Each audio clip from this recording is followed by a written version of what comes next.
We get the guard Daf Mesech Nedarim Daf Nun Gimel. We begin on the top of the Amid, where the Gemara continues again with the next Mishnah. We'll continue on this theme regarding when you're taking a neder from a specific thing, what's included in that definition of that item. Something discussed in today's Daf are three machlokes regarding a neder from fruits, whether yotzim or the juice that are squeezed out are also included in the neder. We have Rabbi Shloimy Schwartzberg makes a distinction between kol shedercha lechel, you eat the thing itself, and b'dercha yotzim ben lechel, you also eat the juice that comes after it, versus kol shedercha lechel b'dercha yotzim ben, something that you don't eat itself, but you do eat what comes after it. Also, in many cases, taking from wine, from oil, from honey, from vinegar, from vegetables, from cruel, from grease, and adosh. These are all different cases that we discuss in our Mishnayos. Also, we have a machlokes regarding could you bring vegetables from Chutz La'aretz to Eretz Yisrael. Machlokes says because the Chachamim say you don't bring because you're concerned about the earth that comes with the clumps of earth with these tubas Eretz Ha'abib. We're concerned you can bring it to Eretz Yisrael. It says no, you can bring it without concern for that. So we begin the Daf the Gimel, top of the Amid with the Mishnah. It says in the Mishnah, tomorrow. Someone takes a neder from dates. Mutter b'dvash tomorrow. That's only dates, but it's permitted in the honey of the dates. Let's say it takes Sisvanias.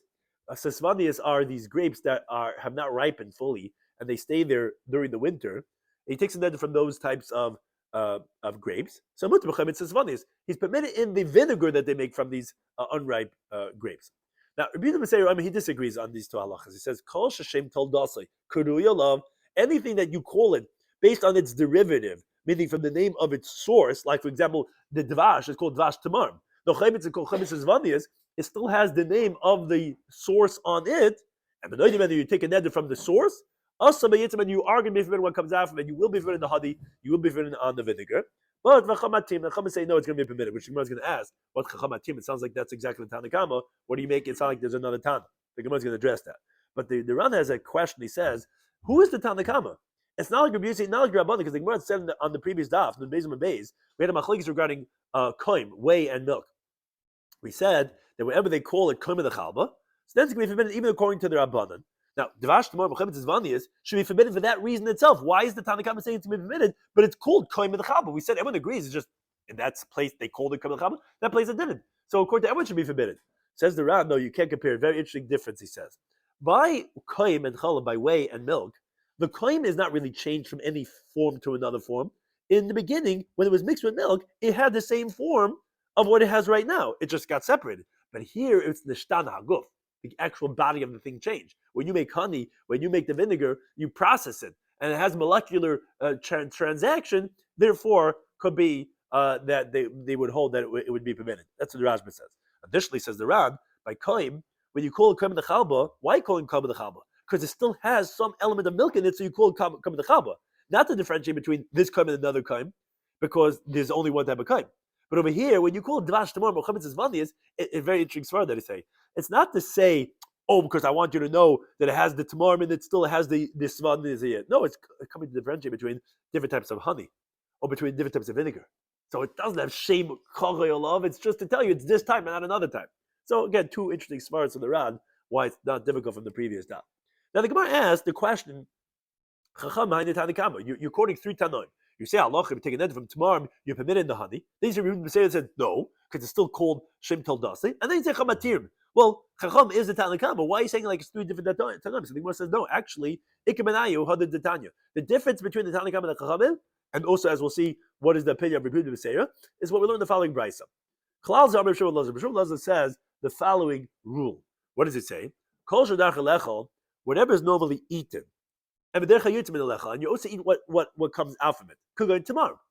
Dates with dvash tomorrow. What comes out from it, which is the honey, you also eat. So the other boy says to B'Shem if you take it from the date, also you can be forbidden on what comes out from it. Also on the honey. The other if you take it from what comes out from it, the gears that we have is also forbidden in the source too. It's all the same thing. Now let's say kosher in derech let's say anything that's not normally eaten. But what comes out from it, you do eat. Now you take it from the thing itself. You're not forbidden the thing itself because you don't normally eat it. You're forbidden what comes out from it. Because this guy's intent really was for the thing that comes out from it because people don't usually eat the thing itself. That's just what we quote. Now, what's the translation? How is this the machlekes of Tanakama Chachamim in our Mishnah? So the Ran explains. It's a little bit detailed. He says the machlekes is like this: the Tanakama of our Mishnah disagrees under this brisa that we quoted from Shimon Lasser on 2 points. the Tanna Kamma Mishnah holds whether something is normally eaten, whether it's not normally eaten, you're forbidden only in the item that you took the neder on, the thing itself, and not what comes out from it. So in all cases, you're not forbidden what comes out from it, and whether the thing itself is normally eaten or not. Now, Shimon Lazar held that no, something that's normally eaten and what comes out from it is normally eaten. Then Rabbi Shloimy said you're forbidden on both. And when it's not normally eaten and what comes out from it is normally eaten, then you're forbidden only what comes out from it and not the thing itself, which that's totally the opposite of what the Tanna Kamma had said. Now, Rabbi Yehuda ben Beseira of our Mishnah, he held like Rabbi Shimon ben Elazar, when it's normally eaten and what comes out from it is normally eaten. He agrees with Rabbi Shimon ben Elazar that you're forbidden in both. That's what he said in our Mishnah. But he disagrees with him, explains the Ran, when the thing itself is not normally eaten, but what comes out from it is normally eaten. Because Rabbi Yehuda ben Beseira does not differentiate, and he still holds that both are going to be forbidden. Rabbi Shimon ben Elazar, in the Brisa recorded, did make a difference. And he only said what comes out from it is going to be forbidden. And that's Rabbi Yehuda ben Beseira in our Mishnah. And then going on to the Rabbanim Basroi, what we call the Chacham Atirim, they are like Rabbi Shimon ben Elazar. And when they said Matirin, they were only going on the case of Ein Darchei Lecha, when it's not normally eaten. And when they say Matirin, they're permitting the thing itself. That's how the Ran explains. That's what it means Chacham Matirim. They're permitting the Tamarim or the Svaniyas themselves. And he says, I understand this, that you have to understand this from their teaching, that it's going on this case. Why?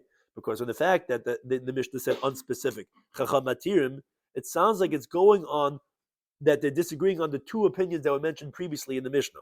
What the Tanna Kamma and Rabbi Beseira both agree that it's going to be Asr, which is the thing itself, that's what they're permitting, which is not the simple understanding of the reading of the Mishnah, but that's how the Ran explains. And therefore it's obvious it's going in the case of Sisvaniyas, specifically that case, because there at least is a reasoning to say why it would be permitted, because the Sisvaniyas, the unripe grapes, they're not eaten by themselves. So you could say that his only intent was only for what comes out from it, and that's what the Chacham are saying, yeah, but the unripe grapes themselves are actually going to be permitted. That's what means Chacham Atim. Because in the other case of Tamar Mishnah, our Mishnah spoke about two cases, the dates and the unripe grapes. The case of dates, there also both should be Asr. You can't say Rabban Basra would say you're permitted from the dates, because that would be no reason why it would be mutter, because dates are eaten. So therefore must be going on that case, and that's what the Gemara means when we're explaining the three machlekes of a Mishnah based on this principle of Shimon ben Elazar. We continue with the halacha of the next Mishnah, Nidrim Daf. Someone takes another permit from wine. Halacha is mutar b'yayin tapuchim. He's permitted in the apple cider, which is that since this apple wine has a secondary name to it, it's not called just yayin, it's called yayin tapuchim, so that's not included in the neder of yayin. Min Hashem, and if it takes the neder from oil, mutar b'shem and he's permitted in sesame seed oil, because it's not just called regular oil, it's called sesame seed oil. Min Dvash takes the neder from honey, so mutar b'dvash tomorrow is going to be permitted in the date honey, because that's not regular honey, that's date honey. Min Hashem is taken neder from vinegar, mutar b'chem is vanilla, so permitted in the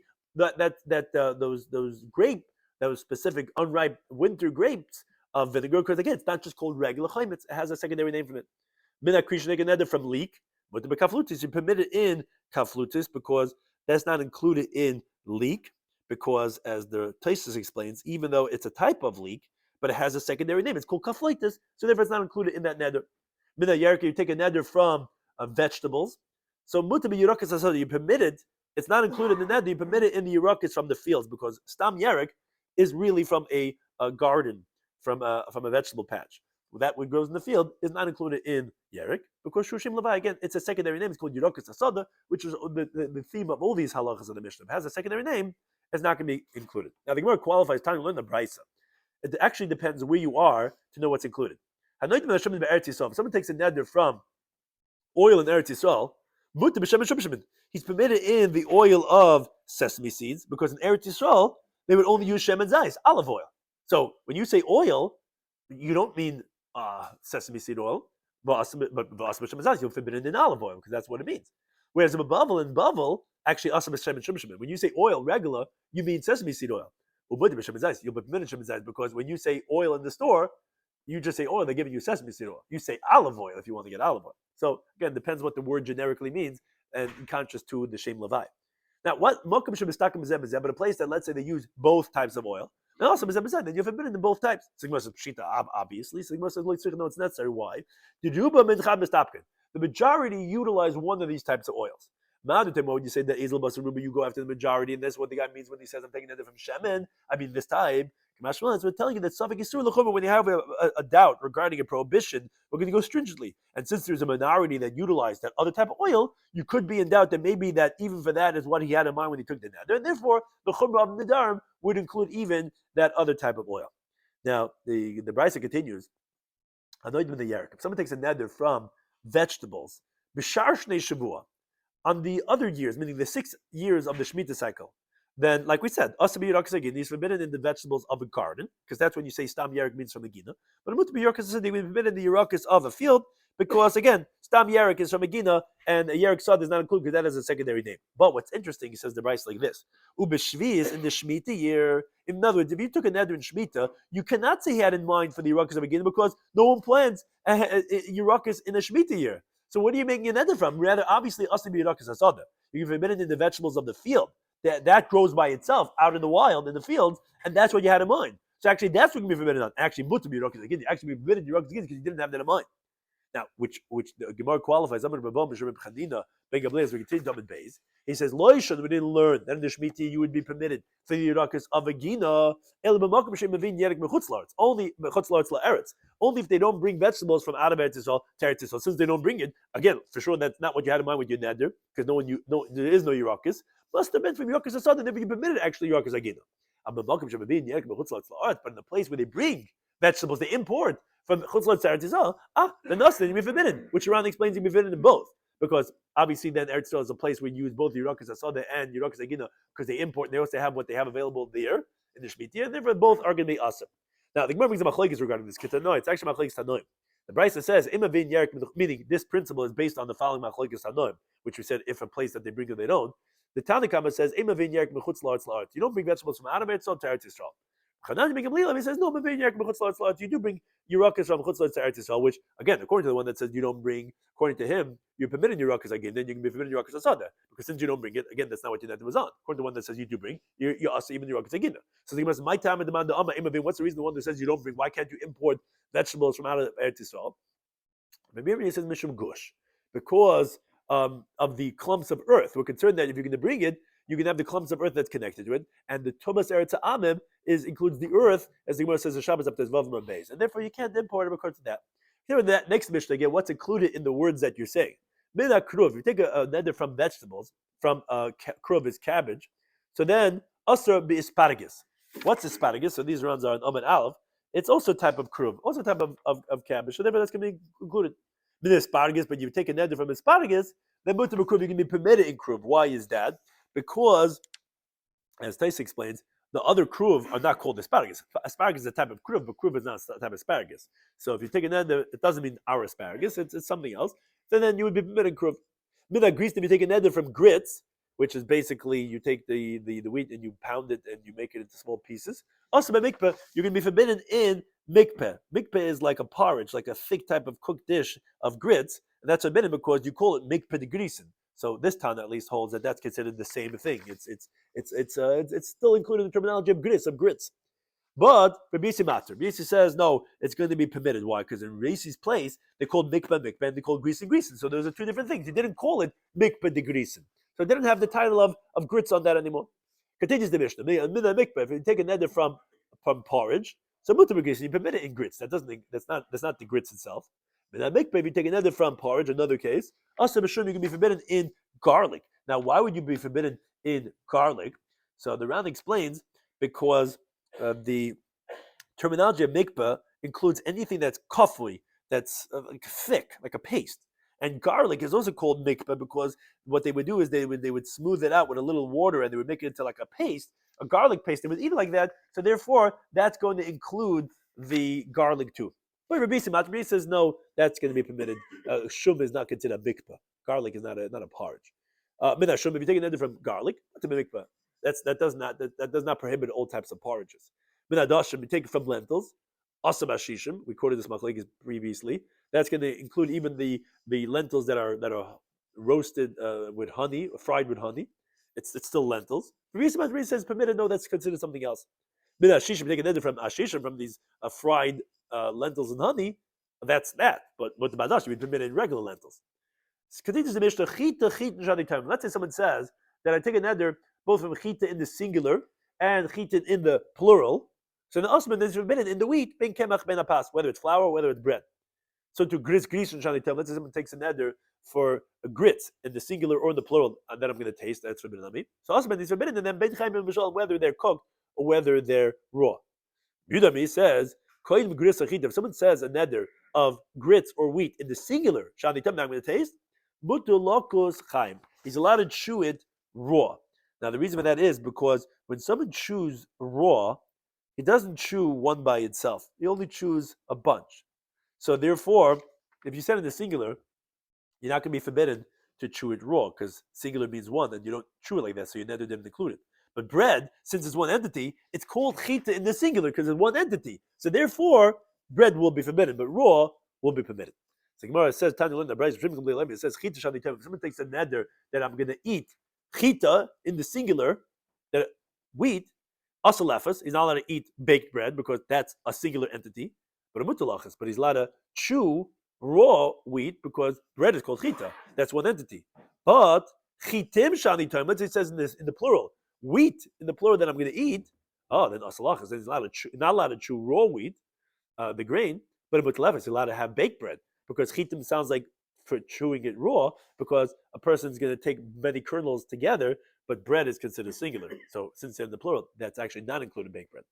Now let's say chita shani time. I'm taking that. I'm not going to taste not singular, not plural of chita. Then also ben lachas ben lev. It's even whether it's raw, whether it's baked. So to grish shani time. Let's say it says I'm not going to taste grits. So aslavashal, he's not allowed to have it cooked because mutalach is allowed to eat it raw because he said it in the singular. And singular is when it's one entity when you make it into this porridge, but raw, it's grisin.